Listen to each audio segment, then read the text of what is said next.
ما قصر الفتح، حاول قدامه فريق ثقيل مثل الهلال، انتهت 4-3. أول شيء بسم الله الرحمن الرحيم، الحمد لله على كل حال. برأيي اليوم الفتح طلع بشخصية كبيرة صراحة، يعني الفتح نادي كبير صراحة، يعني رغم الصعوبات اللي مرينا فيها بداية الموسم، رغم التخبط المدرب الماضي، لكن الفتح دائما عودنا انه يظهر بشخصية كبيرة ضد الكبار. اليوم ما توفقنا في المباراة صراحة. الهلال يعني فاز بشخصيته صراحة، والحمد لله على كل حال، يعني الحمد لله على كل حال. قدامكم مباراتين. مباراتين صحيح، النصر ضمك والنصر. اي نعم.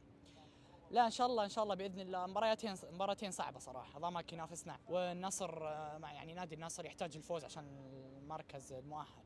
لكن ان شاء الله الفتح قدها باذن الله. قلت لك الفتح دائما عودنا انه يظهر بشخصيه كبيره، وان شاء الله باذن الله القادم افضل. خليني اسالك عن العقيدي، ايش رايك في العقيدي نواف؟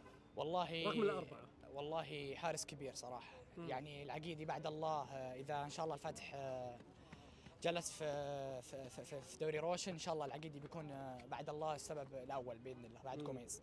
وان شاء الله باذن الله الفتح باقي باذن الله. يلا موفق ان شاء الله. يعطيك العافيه حبيبي.